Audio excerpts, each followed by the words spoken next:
ہاں بسم اللہ الرحمن الرحیم اللہم صلی علی محمد وعلی محمد۔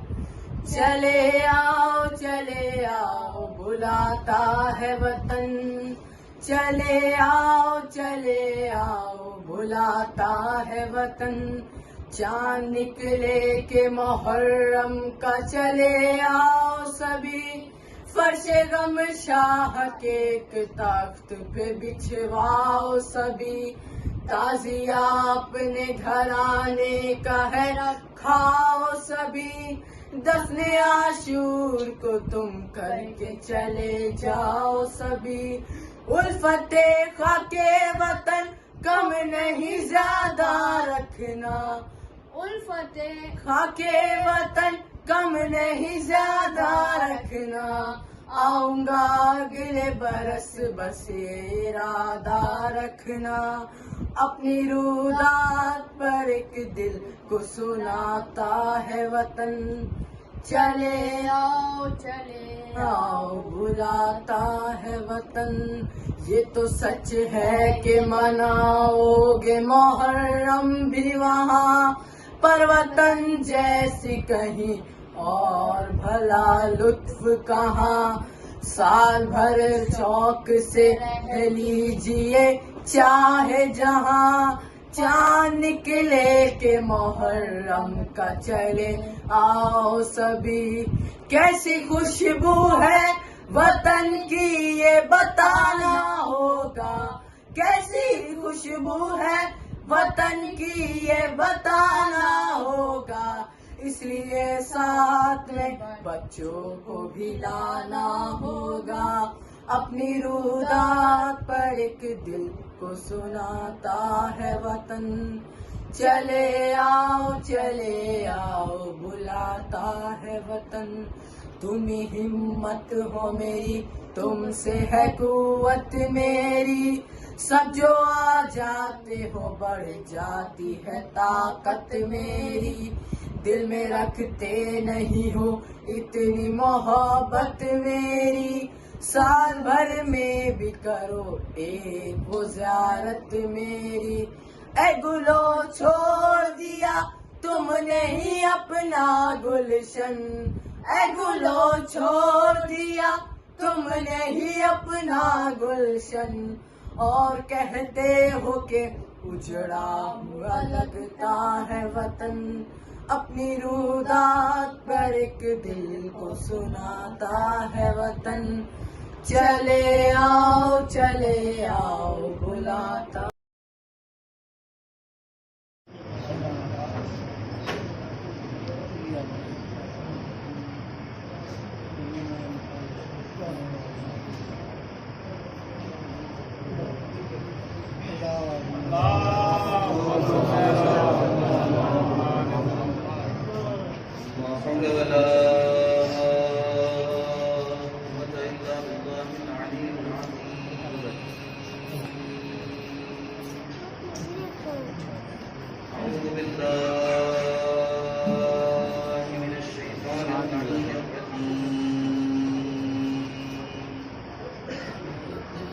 بسم الله الرحمن الرحيم،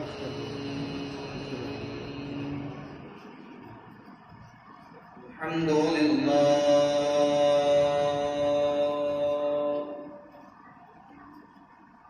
الصلاة والسلام على رسول الله وعلى آل الله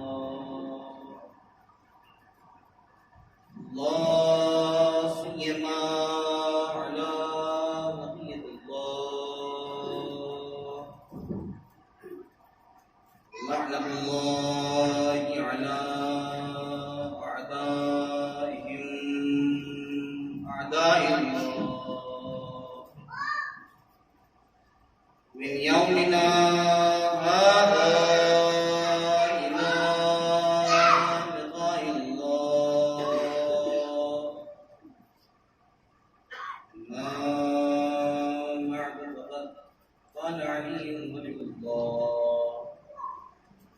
رب الكعبة صلوات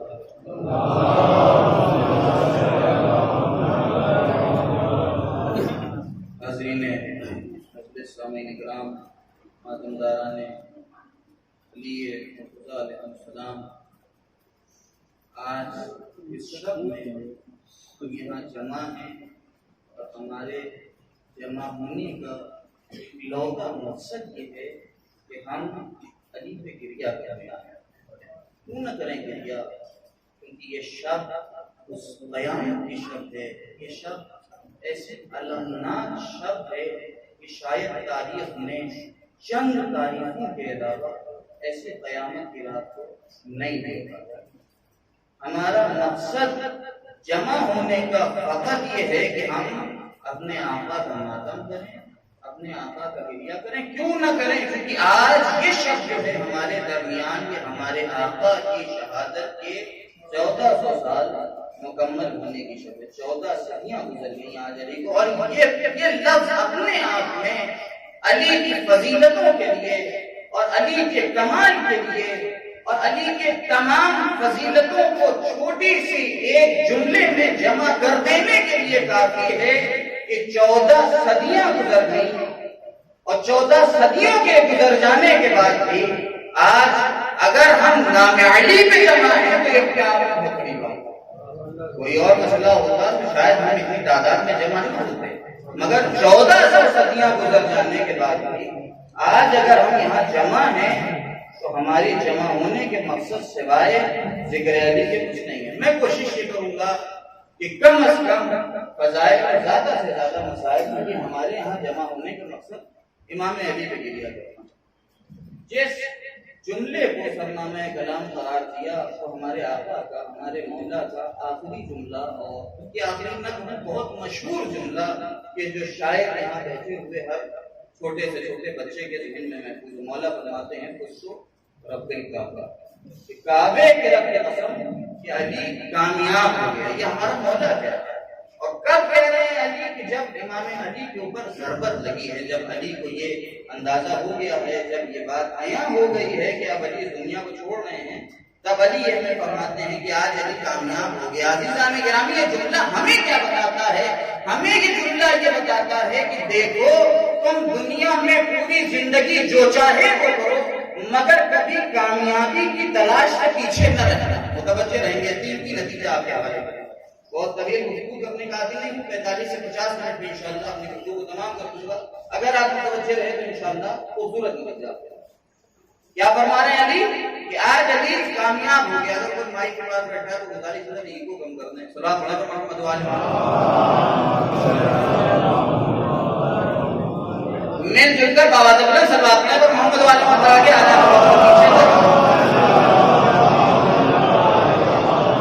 پیچھے سے اشارہ ہو رہا ہے، بہت بڑا آپ لوگ صلاۃ پڑھتے ہوئے آگے چلے آئیں، یہاں کم ہو رہی ہے۔ صلاۃ پڑھا تو محمد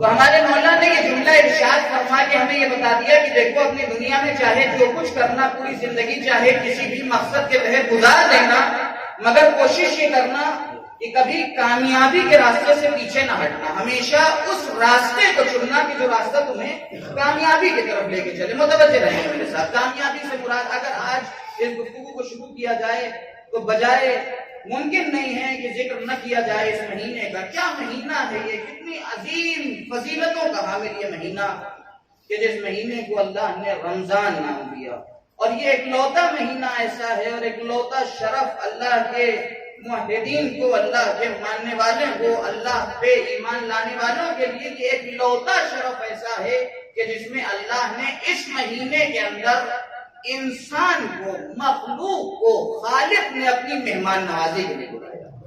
یہ اس مہینے کی فضیلت ہے۔ پہلی مناسبت یہ ماہ مبارک رمضان، یہ ماہ سیام کہ جس میں ایک مخلوق کو خالق مہمان بلا رہا ہے۔ توجہ ہیں۔ دوسری مناسبت جو آج شب کی مناسبت، آج شب کی کیا مناسبت؟ آج شب قدر۔ صلوات پڑھیں محمد والے اتنی عظیم شب ہے یہ شب قدر، یہ خود خداوند متعال فرماتا ہے اس کا نام رکھا ہے لیلۃ القدر، اور جب ارشاد گرامی ہوتا ہے تو ذکر ہوتا ہے لیلۃ القدر خیر من الف شہر۔ یہ شب معمولی شب نہیں ہے، یہ شب عام شب نہیں ہے۔ اب دیکھیں کہ ہمارا یہ جو لمحہ گزر رہا ہے اور یہ جو آنے والے لمحے گزریں گے یہ کتنی عظمتوں کے حامل ہیں۔ یہ لمحے کون سی شب ہے یہ جس کے بارے میں ارشاد رب العزت ہے کہ یہ وہ شب ہے کہ جو 1000 مہینوں کی راتوں سے بہتر ہے۔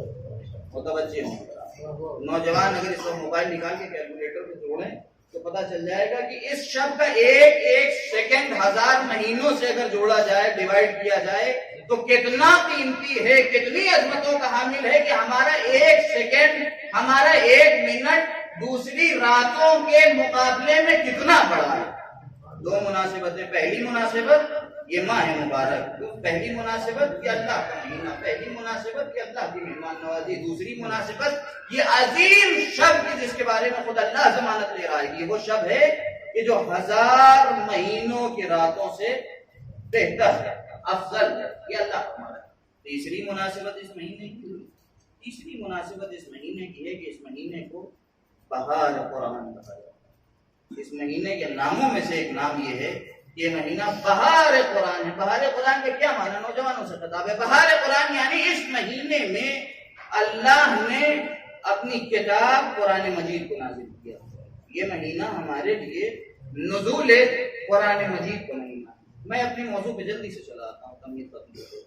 یہ مہینہ ہمارے لیے نزول قرآن کا مہینہ۔ اب آپ مناسبتوں کو جوڑتے جائیں، پہلی مناسبت یہ رمضان کا مہینہ، دوسری مناسبت یہ شب قدر کی رات، تیسری مناسبت یہ مہینہ بہار قرآن کا مہینہ، نزول قرآن کا مہینہ، چوتھی مناسبت کہ جس طرح یہ مہینہ نزول قرآن کا مہینہ ہے، تلاوت قرآن کا مہینہ ہے، تو اس مناسبت کے لیے ہمارے ہندی کا محاورہ جیسے کہتے ہیں سونے پہ سہاگا، اسی طرح ہمارے لیے اس رات میں قرآن کے مہینے میں قرآن ناطق کا ذکر ہونا اپنے آپ میں ایک بہت بڑی فضیلت ہے۔ اس بہار قرآن میں ہم اس رات میں جمع ہیں کس کا ذکر کرنے کے لیے؟ قرآن ناطق کا ذکر کرنے کے لیے۔ کون ہے قرآن ناطق؟ ہمارا مولا قرآن ناطق۔ اور اگر آج انسانیت کا تجزیہ کیا جائے، میں اپنے موضوع کی طرف آ رہا ہوں، اگر آج انسانیت کا تجزیہ کیا جائے، میرا خطاب نوجوانوں سے ہے، ادنا سا طالب علم، بزرگ بہت مجھ سے بہتر جانتے ہو، ان کے سامنے صرف لپکشائی اس لیے ہے تاکہ اصلاح ہو سکے۔ آج اس دنیا میں اگر ہم انسانی جنس کا تجزیہ کریں، انسان کا تجزیہ کریں، انسان پہ غور کریں، تو انسان آج دو چیزوں میں الجھا ہوا ہے۔ انسان کی آج دو سمت، دو کیٹیگری، دو نوعیت انسان کی پائی جاتی ہے۔ پہلی زندگی انسان کی ہے کہ جو انسان غفلت میں گزار رہا ہے۔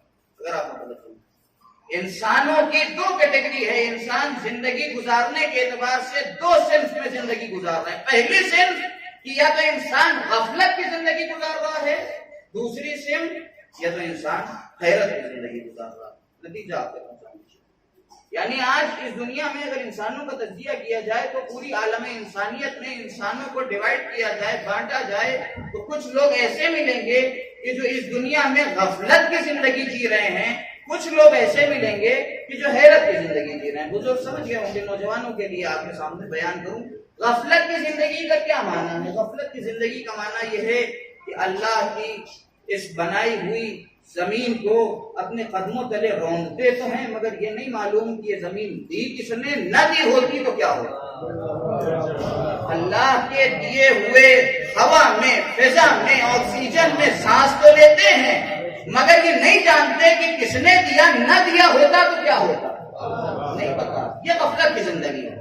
اللہ کی خلق کی ہوئی نعمت جسے پانی کہا جاتا ہے، 16-17 گھنٹے آج ہم رمضان کے درمیان پانی نہیں پیتے ہیں تو ہماری کیفیت دو چار ایسی ہو جاتی ہے کہ آسان نہیں ہے بتانا، ایک مشکل کی کیفیت ہوتی ہے۔ اور اگر یہ نعمت اللہ نے نہ دی ہوتی، آج ساری دنیا یہ مل کے کہہ رہی ہے کہ جل کے بول رہے ہیں کہ آج ساری دنیا یہ کہہ رہی ہے جل ہی جیون ہے۔ متوجہ رہیں کہ اگر اللہ نے یہ جیون نہ دیا ہوتا تو کیا ہوتا۔ غفلت کی زندگی کیا ہے؟ غفلت کی زندگی یہ ہے کہ یہ نعمتیں دیا کس نے یہ بھی نہیں پتا، نہ دیا ہوتا تو کیا ہوتا یہ بھی نہیں پتا. آنکھ اللہ نے دے دیا، نہ دیا ہوتا تو کیا ہوتا. سب سے بڑی نعمت جسے ہم نے مانگا بھی نہیں تھا کہ اللہ نے ہمیں جان عطا کر دیا، زندگی عطا کر دیا. اللہ نے ہمارے دلوں میں علی کی محبت پیدا کر دیا. ہمیں نہیں معلوم کہ دیا کس نے، نہ دیا ہوتا تو کیا ہوتا.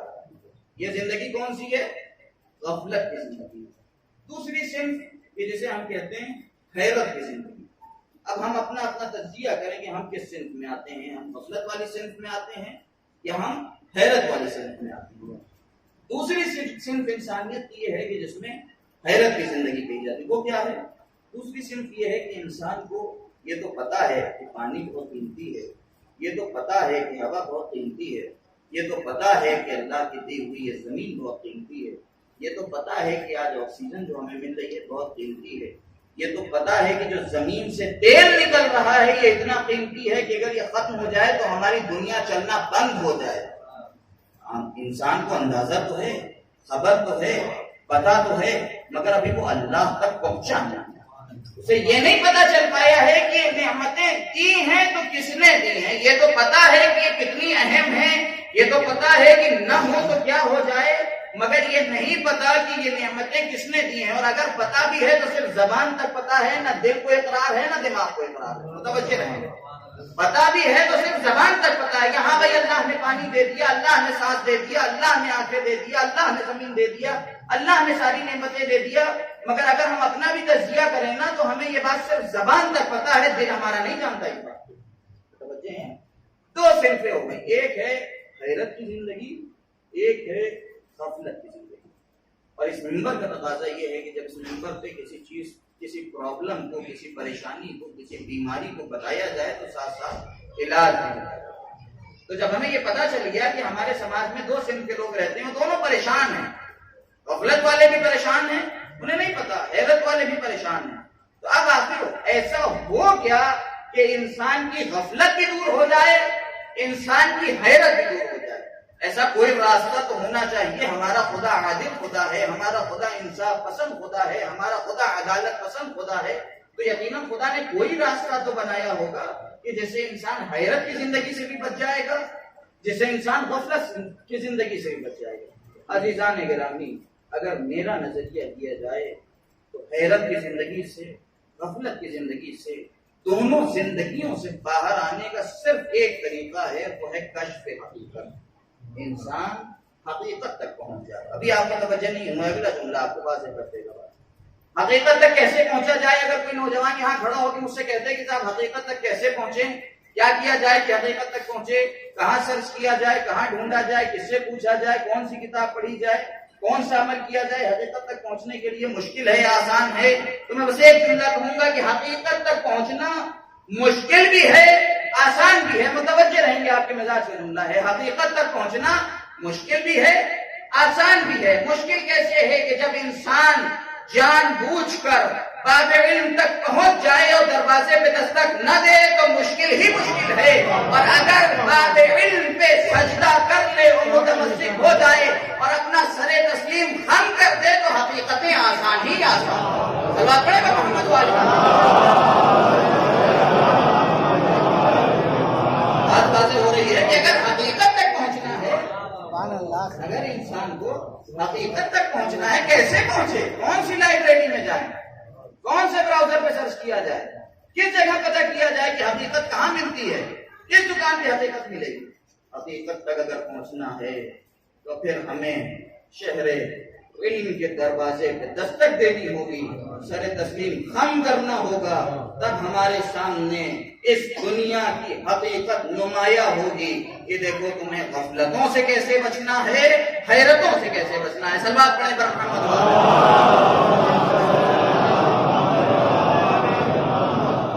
ہمارا خدا بہت عادل خدا، ہمارے خدا نے ہمارے لیے بہت سے انتظامات کیے، ہمارے لیے بہت سی چیزیں فراہم کی. خدا صرف ایسا نہیں ہے کہ ہمیں اس دنیا میں بھیج دیا اور رابطہ ختم کر دیا، ایسا نہیں ہے. ہمارے خدا نے ہم سے رابطہ جوڑ کے رکھا.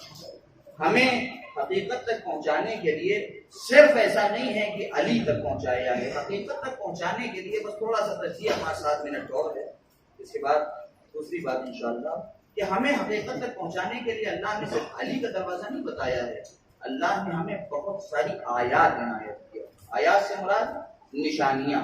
اللہ نے ہمیں بہت ساری نشانیاں دیا ہے. اس کائنات کا ذرہ ذرہ اللہ کی نشانی ہے، صحراؤں کا ذرہ ذرہ اللہ کی نشانی ہے، پہاڑوں کا ٹکڑا ٹکڑا اللہ کی نشانی ہے، سمندر کا قطرہ قطرہ اللہ کی نشانی ہے. یہ ساری فضا، یہ چاند، یہ سورج، یہ ستارے، یہ سیارے، یہ انسان، یہ جانور، یہ پہاڑ، یہ پیڑ، یہ سب کے سب اللہ کی نشانیاں ہیں، اللہ کی آیات ہیں. اگر متوجہ ہوں تو ایک جملہ کہوں، اللہ نے اس دنیا میں ساری آیات کو جمع کیا اور پھر ہمیں اس دنیا میں بھیج دیا، اور ان آیاتوں کے مجموعے کا نام خود قرآن بھی ہے کہ جو اللہ نے ہمیں حقیقت تک پہنچانے کے لیے راستہ بنا کے بھیجا ہے. مگر متوجہ رہیں، قرآن بھی بھیجا ہے، یہ ساری نشانیاں بھی دی ہیں، اور در علی کا راستہ بھی بتا دیا ہے. اگر ہم تجزیہ کریں، ذرا سا تجزیہ کریں تو بات ہمارے سامنے آسان ہو جائے گی کہ اس دنیا میں اللہ نے اتنی آیات کو دیا ہے، مگر یا تو وہ آیات ساکت ہیں یا صامت ہیں. متوجہ ہیں؟ یا تو وہ آیات یا تو وہ نشانیاں ساکت ہیں یا صامت ہیں. یہ صحرا کا ذرہ اللہ کی نشانی تو ہے مگر یہ ساکت نشانی ہے. یہ پہاڑوں کا ٹکڑا اللہ کی نشانی تو ہے مگر ساکت نشانی ہے. یہ دریا کا بہتا ہوا قطرہ اللہ کی نشانی تو ہے مگر یہ ساکت نشانی ہے.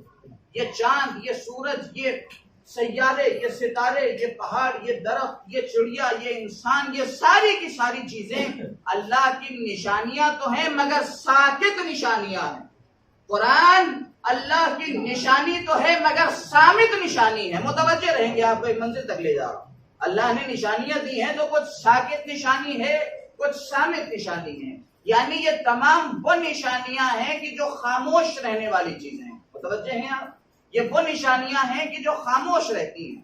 تو اگر انسان کو ان نشانیوں تک پہنچنا ہو اور ان نشانیوں کے ذریعے حقیقت تک پہنچنا ہو تو کافی مشکل ہے. ممکن ہے کہ انسان کل کو کھڑا ہو کے یہ کہہ دے کہ خداوند متعال، ہم نے صحراؤں کے ذروں پہ پوری زندگی بھر ریسرچ کیا، پوری زندگی مطالعہ کیا، ہم سائنسداں بن کے نکل آئے، مگر ہمیں کوئی ایسا نشانی نہیں ملی، کوئی ایسی چیز نہیں ملی کہ خدایا ہم تجھ تک پہنچ سکتے. ہم نے بہت تجزیہ کیا، ہم نے بہت مطالعہ کیا، مگر ہم تجھ تک نہیں پہنچ سکے. اسی وجہ سے اللہ نے عدل الہی کا تقاضا یہ ہے، انصاف الہی کا تقاضا یہ ہے کہ جہاں اللہ ساکت نشانیاں انسانوں کو دے، جہاں اللہ صامت نشانیاں انسانوں کو دے، وہیں اللہ ناطق نشانیاں بھی انسانوں کو دے. کیوں ناطق نشانیاں انسانوں کو دے؟ تاکہ جو انسان پوری زندگی صحراؤں میں جنگلات پر پانی پر ریسرچ کرنے کے بعد بھی حقیقت تک نہیں پہنچ سکا ہے، وہ آ جائے نشانی ناطق پر اور وہ حقیقت تک پہنچ جائے. اور کیسے پہنچے گا؟ کیا فرق ہے اگر کوئی ہم سے یہ پوچھے کہ تم یہ کہتے ہو کہ قرآن آیت صامت ہے، قرآن صامت ہے اور علی قرآن ناطق ہے، تو فرق کیا ہے؟ تو ہم اسے فقط اتنا کہیں گے کہ تمہیں فرق سمجھنا ہے تو تم آؤ صفین میں چل کے ہم تمہیں دکھائیں کہ صفین نے، معاویہ نے نیزے پہ جس قرآن کو اٹھایا اور وہ خاموش رہا، وہ ہمارے لیے قرآن صامت ہے. اور کربلا میں یزید نے نیزے پہ جس قرآن کو اٹھایا اور وہ بولتا نظر آیا، وہ قرآن ناطق ہے. یہ فرق ہے ہمارے لیے. قرآن صامت اور قرآن ناطق کا فرق ہے کہ ایک طرف صفین نے، معاویہ نے نیزے پہ اٹھایا اور وہ خاموش رہا، اور کربلا میں جب یزید نے نیزے پہ اٹھایا تو وہ بولتا ہوا نظر آیا. تو یہ آیات الہیہ ہے کہ جب تم ساری آیات سے ٹکرا کے تھک جاؤ اور تمہیں کوئی ذریعہ نہ ملے، تمہیں کوئی راستہ نہ ملے، تو تم آؤ در علی پہ چلے آنا، تمہیں علی حقیقت تک پہنچا دیں گے. صلوات پڑھیں.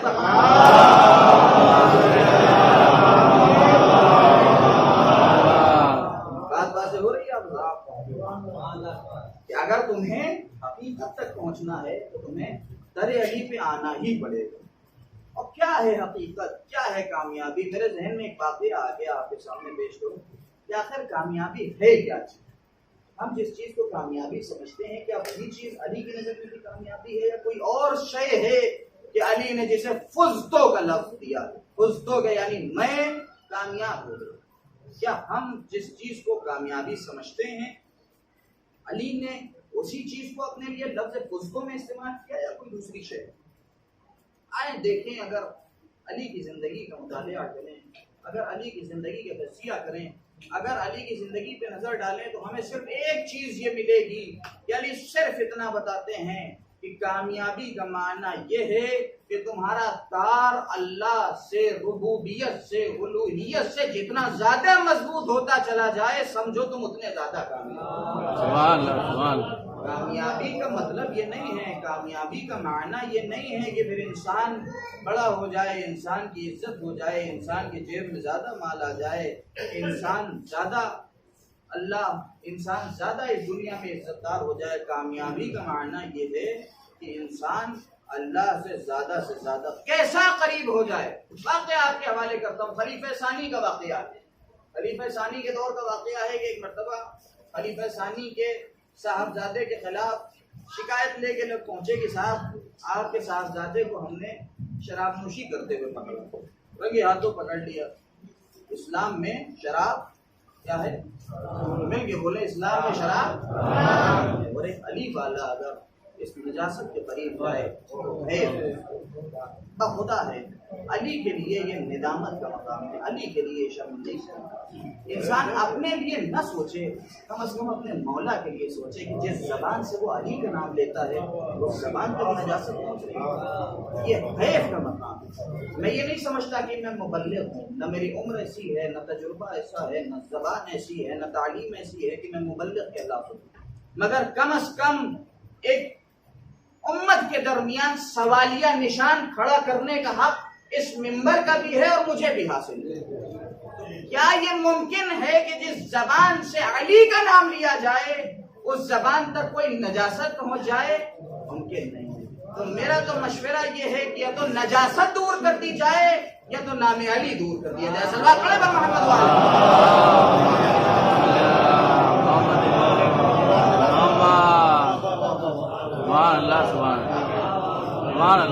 یا تو اس نجاست کو دور کر دیا جائے یا تو نام علی کو دور کر دیا جائے۔ تو وہ صاحبزادہ خیر پہنچا، شکایت دی، آپ متوجہ رہیں انشاءاللہ، اللہ کا کرم ہے، جب تک آواز ساتھ دے گی آپ تک بات پہنچاتا رہوں کہ وہ صاحبزادے کے خلاف جب شکایت پہنچی ہے دربار میں کہ آپ کے صاحبزادے کو شراب نوشی کے جرم میں پکڑ لیا گیا ہے، حد جاری کیا گیا، سزا مقرر کی گئی۔ سزا کتنی؟ 70 گھوڑے کی سزا۔ ہمارے لیے کہہ دینا آسان ہے 70 گھوڑے، مگر جس کے اوپر 70 گھوڑے پڑتے ہیں زیادہ تر مواقع پہ یہ ہوتا ہے کہ 70 گھوڑے کے بعد انسان بچتا بھی نہیں جب حد جاری کیا جاتا ہے۔ خیر وہ لڑکا تو سیاستدان کا لڑکا تھا، بڑا چالاک تھا۔ جب دربار میں حاضر کیا گیا، جب اس کو حد جاری کرنے کے لیے بلایا گیا کہ بھائی اب آپ کو 70 گھوڑے لگائے جائیں، آپ نے شریعت محمدی میں ایک حرام چیز کو استعمال کیا ہے کہ جس کی آپ کو شریعت محمدی اجازت نہیں دیتی ہے، تو اس لڑکے نے ایک چھوٹی سی شرط رکھ دیا، اور یہ کہا جاتا ہے کہ خیر ایک بڑی شخصیت کا بیٹا ہے، بڑے آدمی کا بیٹا ہے، تو خیر اسے اس چیز کا فائدہ بھی ملا۔ آپ متوجہ رہیں، سب آپ پڑھیں پر محمد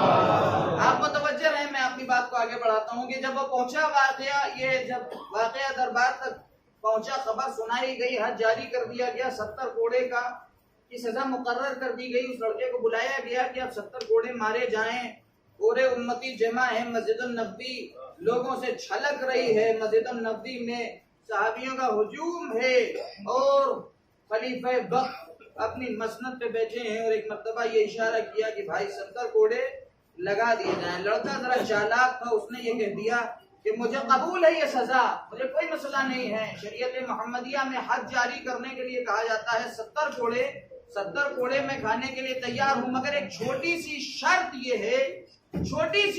یہ ہے کہ مجھے کوڑے وہی لگائے کہ جس نے کبھی یہ گناہ نہ کیا.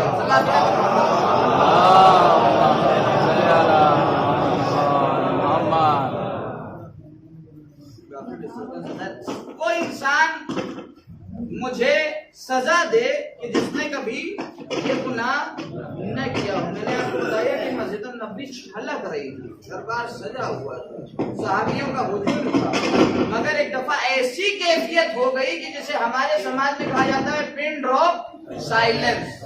ایسی خاموشی کہ اب کوئی جواب دینے کو تیار نہیں ہے, سب کی نظریں جھکی ہوئی ہیں, اور ایسا سما ہے کہ یہ لگتا ہے کہ شریعت محمدیہ کا یہ حال ہے. شریعت محمدیہ اس جگہ پہنچ چکی ہے کہ اب کوئی ایسا نہیں بچا ہے کہ جس نے کبھی کوئی گناہ نہ کیا ہو. اس پورا شوب زمانے میں کہ جب الوہیت کا پرچم بلند کرنے والا کوئی نہیں تھا, اس مسجد سے ایک شخص کھڑا ہوا کہ جس کے آبا کے دامن میں تو پیبند لگے تھے مگر چہرہ نور الہی سے منور تھا, جس کا چہرہ اللہ کے نور سے چمچما رہا تھا. وہ شخص کھڑا ہوا اور اشارہ کیا, میں اسے سزا دوں گا.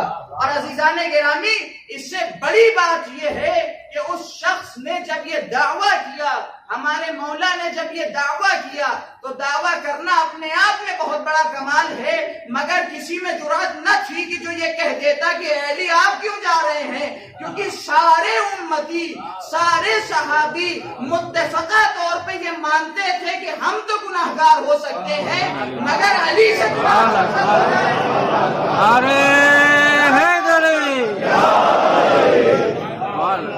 ہم تو گناہگار ہو سکتے ہیں مگر علی سے گناہ سرزد ہو جائے یہ ممکن نہیں ہے. تو خیر, امام علی آگے بڑھے, اور آگے بڑھنے کے بعد اس خلیفہ کے بیٹے کو بلایا اور ایک مرتبہ امام حسن کو آواز دیا اور ایک مرتبہ امام حسین کو آواز دیا.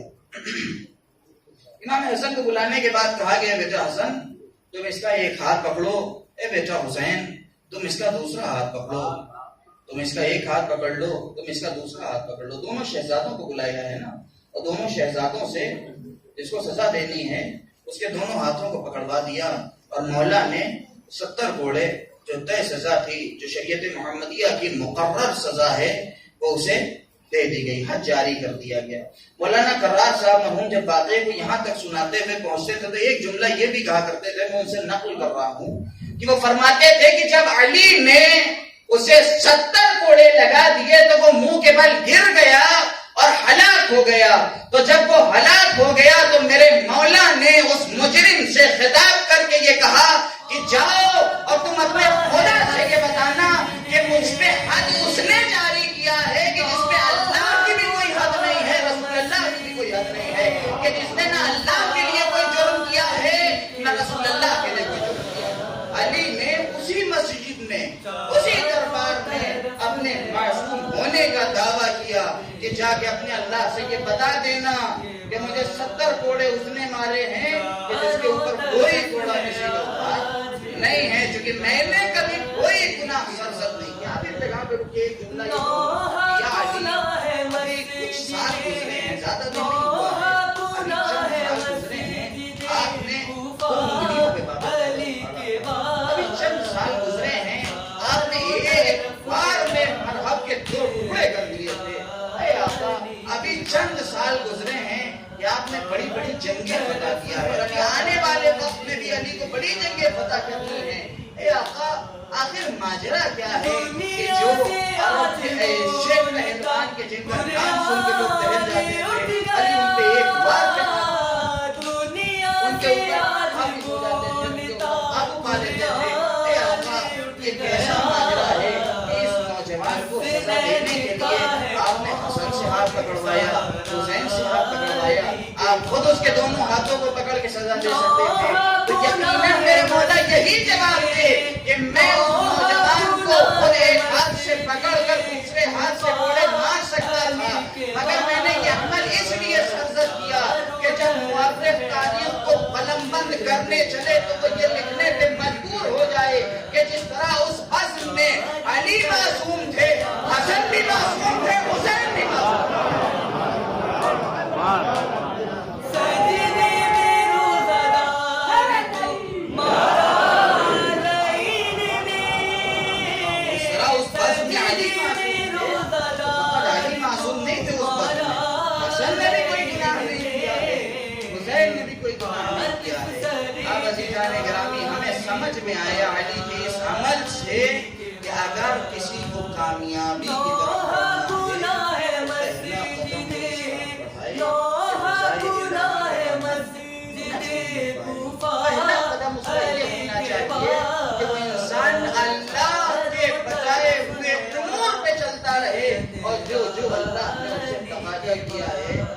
معاشیتوں سے روکا ہے اور جن مستحقات کو بلایا ہے وہ چلے اب یہ تو بات ثابت ہو گئی ہے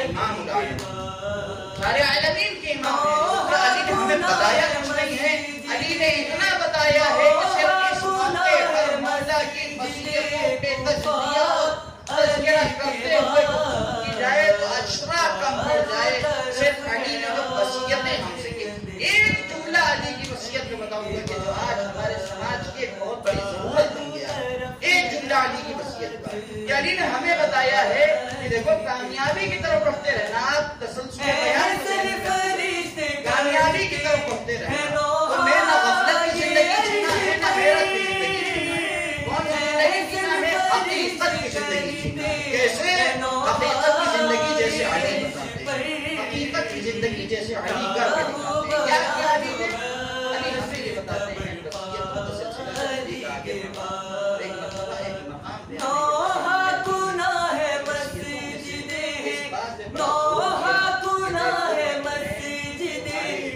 سماج کے ہمارے معاشرے کے تمہاری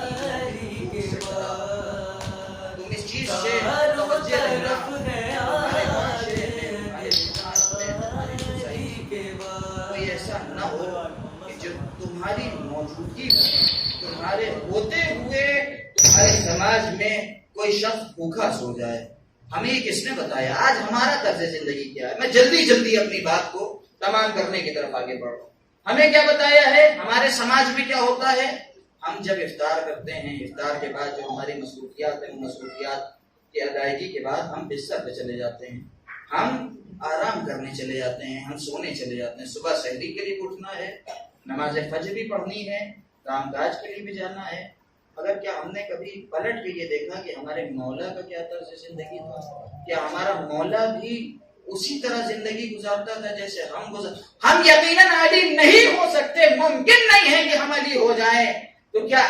یہ ممکن نہیں ہے کہ ہم جیسا علی نے بتایا ہے ویسا بھی نہ کریں کیا بتایا علی نے علی کی زندگی کا المیہ یہ ہے کہ جب علی افطار کرتے تھے تو نمازوں میں مشغول ہو جاتے تھے افطار کے بعد علی عبادتوں کے بعد جب سارا شہر سو جاتا تھا جب سارا کوفہ بستر پہ چلا جاتا تھا تو علی اپنے پشت پہ غریبوں کے لیے مسکینوں کے لیے یتیموں کے لیے اناج لے کے جاتے تھے آج ہمارے سماج کی بہت بڑی ضرورت بن گئی ہم کیا سمجھتے ہیں ہم صرف اتنا سمجھتے ہیں آپ متوجہ رہیں گے صرف 7 سے 8 منٹ اور آپ کے دن میں ہم کیا سمجھتے ہیں فقط یہ سمجھتے ہیں نا کہ کسی کو کھانا کھلا دینا کسی کو پیسے دے دینا کسی کی مدد کر دینا ثواب کا کام ہے فقط ثواب نہیں ہے یہ ہماری ذمہ داری ہے یہ ہمارا فریضہ ہے آج ہمارا معاشرہ کدھر جا رہا ہے اگر ہم متوجہ ہوں میں جانتا ہوں کہ میں ایک حقیر انسان ہوں میں باعمل آدمی نہیں ہوں مجھے معلوم ہے کہ میرے پاس علم بھی نہیں ہے عمل بھی نہیں ہے میری زبان میں تاثیر نہیں ہے میری بات آپ کے دلوں تک نہیں پہنچے گی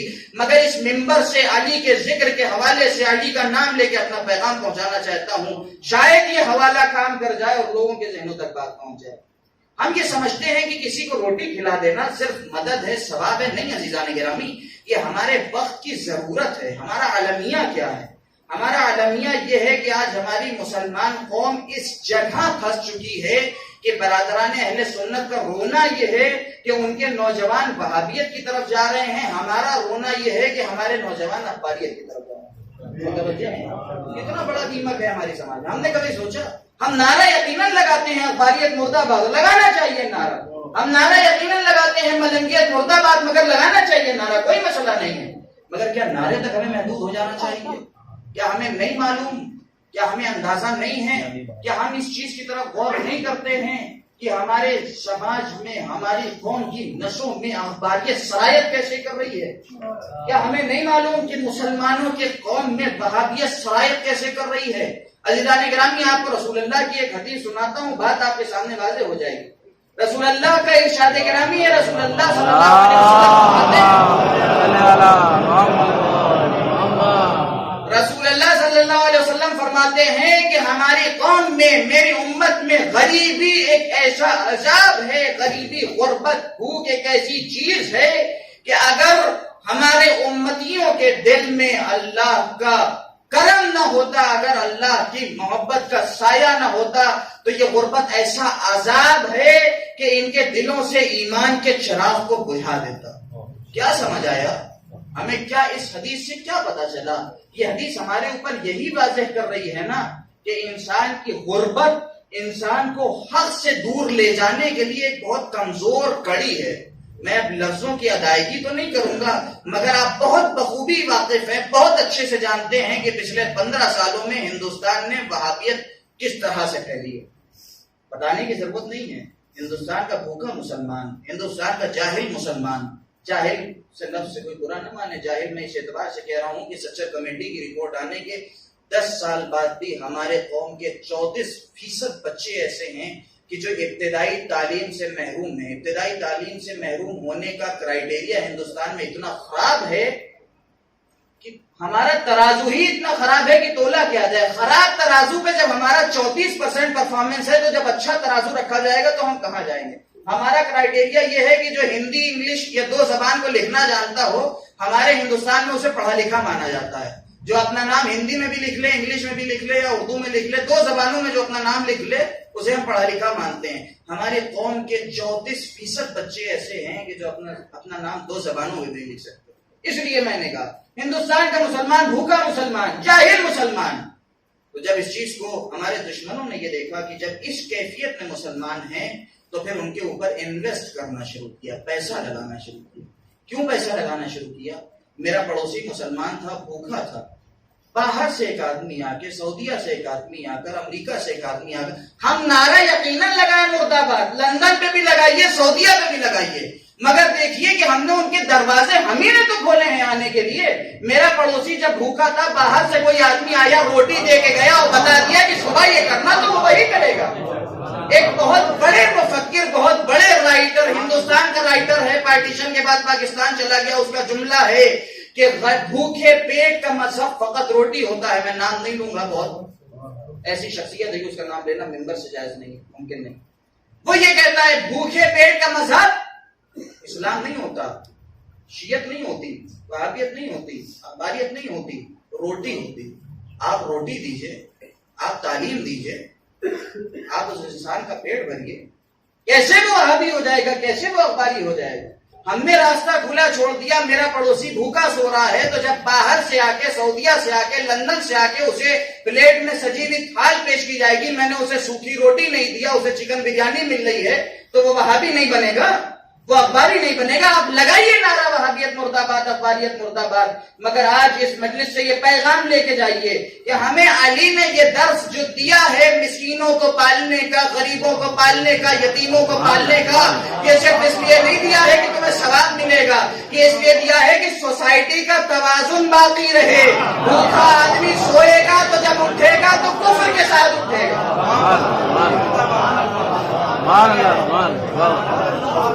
اسلام ہمیں ذخیرہ اندوزی سے روکتا ہے، اسلام ہمیں منع کرتا ہے کہ آپ ذخیرہ اندوزی مت کیجئے، آپ 1 کنٹل 2 کنٹل گیہوں اپنے گھر پہ جمع مت کیجئے، مگر اسلام ہمیں اس چیز سے نہیں روکتا ہے کہ آپ خریدیے بھی مت، کھائیے بھی مت۔ اسلام میں غربت کی بہت مذمت کی گئی ہے۔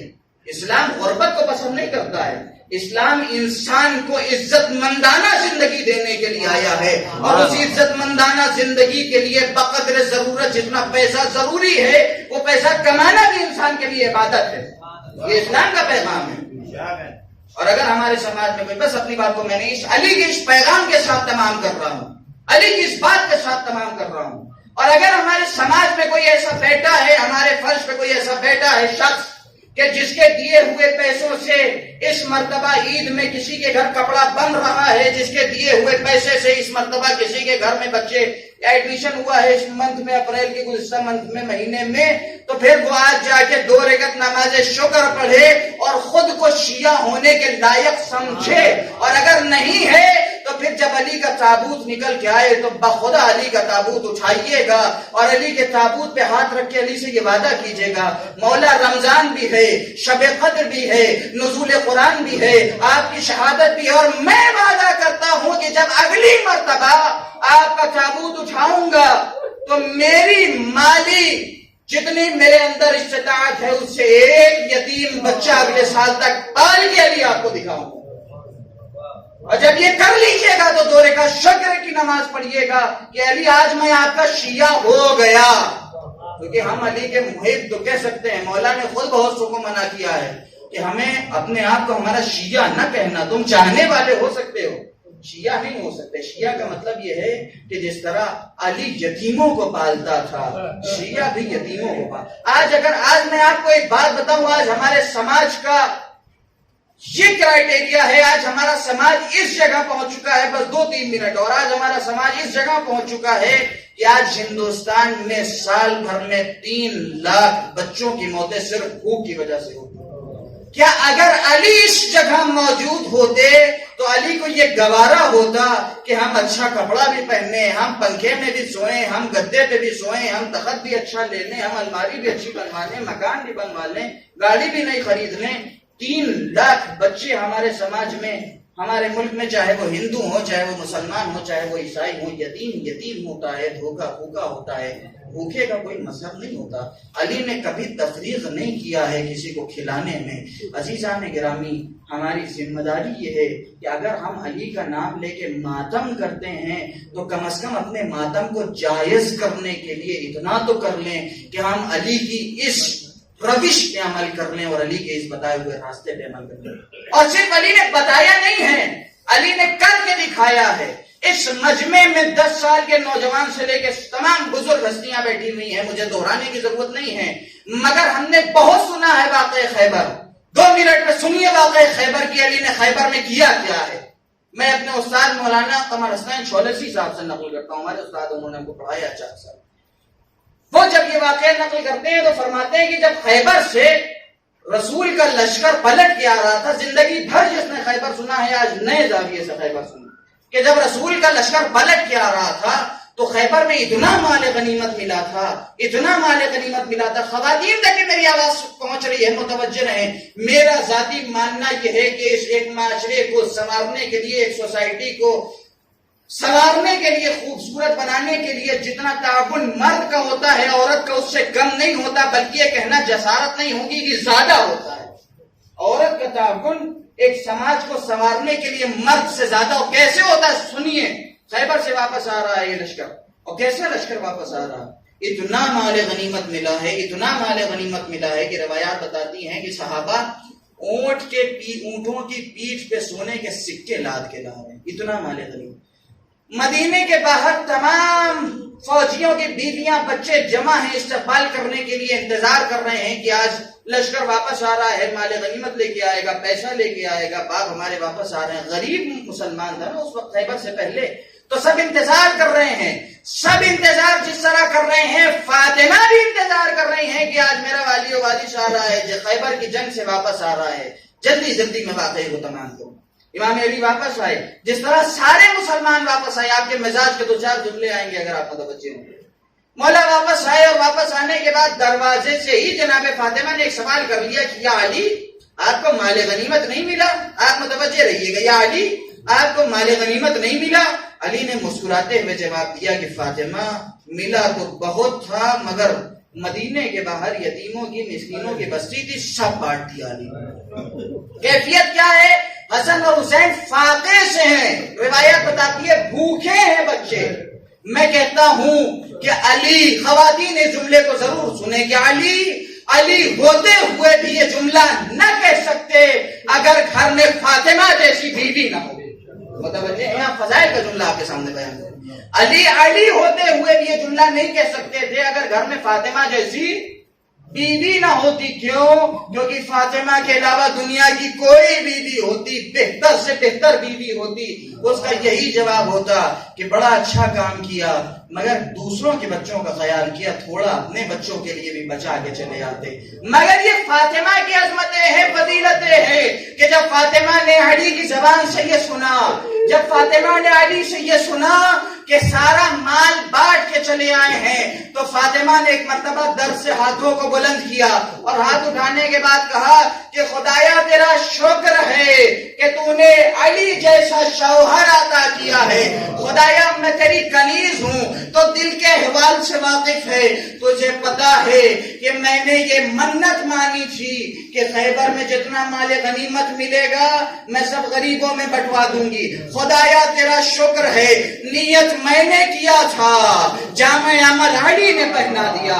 فاطمہ اللہ سے شکر ادا کر رہی ہیں. گھر میں بچے فاقے سے ہیں. بس عزیزان گرامی میں نے اپنی بات کو اتمام کر دیا اور اسی بات کے ساتھ کہ ہماری ذمہ داری یہ ہے کہ ہم دیکھیں کہ مال غنیمت یتیموں میں بانٹ کے چلا آیا, گھر خالی ہاتھ چلا آیا.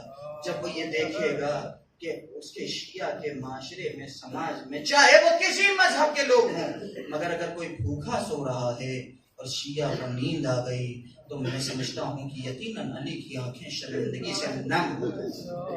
ہمیں یہ وعدہ کرنا چاہیے عزیزوں, ہمیں ابھی اپنے آقا کا تابوت اٹھانا ہے. جب اپنے آقا کے تابوت پہ ہاتھ رکھیے گا تو یہ وعدہ ضرور کیجیے گا کہ علی اس شب قدر میں, چونکہ میں ایک جملہ ضرور کہتا ہوں کہ ہر انسان متوجہ ہے, ہر انسان اس دنیا میں اکیلے آیا ہے, اکیلے جانا ہے. اگر علی کی اس نصیحت کو سن لیا تو یقیناً جب آئندہ سال ہم یہاں جمع ہوں گے نا ہماری آدھی پریشانیاں خود بخود دور ہو جائیں گی. ہمارے ہاں بیماریاں ہیں, برکت نہیں ہے, دعائیں قبول نہیں. مان کے تو دیکھو علی کی اس بات کو, کیسے کسی غریب کو کھلانے والے کے گھر بیماریاں ہوں گی, کیسے کسی یتیم پرور انسان کی دعائیں قبول نہیں ہوں گی. آپ مان کے تو دیکھیں. اور علی کی یتیم پروری کا عالم یہ ہے, بس میں آ گیا مصائب کی منزلوں میں. علی کی یتیم پروری کا عالم یہ ہے کہ جب ایک مرتبہ طبیب نے علی کا زہر دیکھا, جب علی کے ضربت کے نشان کو دیکھا, عزیزوں آپ علی کے چاہنے والے ہیں, آج کی شب میں سمجھتا ہوں کہ مصائب پڑھنے کی ضرورت نہیں ہے, بس نام علی لے لینا کافی ہے. شیعوں کی آنکھیں اشکبار ہو جائیں گی, ہمارے کاسے چشم چھلک رہے ہیں, علی کا نام لینا کافی ہے. یہ آوازیں گریہ بلند ہے. طبیب جب آیا تھا نا تو جب طبیب نے میرے مولا کا زخم دیکھا تو جب علی کا زخم اس طرح ہو گیا تھا, خود ابن عدی بتاتے ہیں, صحابی علی ہیں, کہ علی کے ماتھے پہ ایک زرد رنگ کی پٹی باندھا تھا. طبیب نے زرد پٹی باندھا تھا. چند لمحوں کے بعد علی کے چہرے پہ وہ پٹی نظر بھی نہیں آ رہی تھی. علی کے چہرے کا رنگ ایسا تبدیل ہو گیا زہر کی تلخی کی وجہ سے کہ آپ کو پٹی نظر نہیں آ رہی ہے کہ زرد پٹی کہاں چلی گئی. عزیزان گرامی آپ نے مرثیے میں سنا ہے کہ یہ شب بہت قیامت کی شب ہے, یہ رات کاٹنا بہت مشکل ہے. ہمارے لیے تو پھر بھی آسان ہے, ہمیں فقط تابوت اٹھانا ہے نا. کوئی زینب کے دل سے پوچھے آج زینب یتیم ہو گئی ہے. عزیزوں جب زینب نے, میں واپس پچھلے دنوں کی بات پہ آتا ہوں, جب زینب نے مسجد کوفہ سے یہ آواز سنی قد قتل الامیر المومنین, تو ایک مرتبہ زینب نے ام کلثوم سے کہا اے بہن یہ کیسی آواز آ رہی ہے, اے بہن یہ زلزلہ کیسا ہے, اے بہن یہ آندھیاں کیسی ہے. ام کلثوم نے جواب دیا مجھے سمجھ نہیں آ رہا, جبریل کے نوحے کی آواز آ رہی.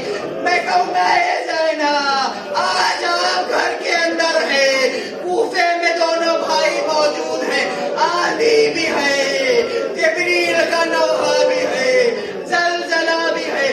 کل عصر عاشوراء در خیمہ پہ زینب کھڑی ہے, نوکے نیزہ پہ سر حسین بلند ہے, قد قتل الحسین کی آواز آ رہی. اجرکم اللہ, خدایا ان آوازوں پہ رحمت نازل فرما. خدایا جن آنکھوں سے اشکیازہ جاری ہے ان آنکھوں کو علی کی زیارت نصیب فرما. عزیزوں یہ دعا کا لمحہ ہے, جب علی پہ گریہ کرتے ہو تو وسیلہ علی سے خدا سے دعا کریں. یہ موقع قبولیت دعا کا موقع ہے, شب قدر کا موقع ہے. میں نے اپنی بات کو تمام کر دیا. یہ شب بڑی مصیبت کی شب ہے. کیسے خانوادہ اہل بیت نے یہ شب گزاری ہے مجھے نہیں پتا، مگر کسی طرح آج ہی کی رات میں اسی موقع پر ایک مرتبہ علی نے اپنے صاحب خانہ کو جمع کیا اور سب کو جمع کرنے کے بعد وصیتوں کا سلسلہ شروع ہوا۔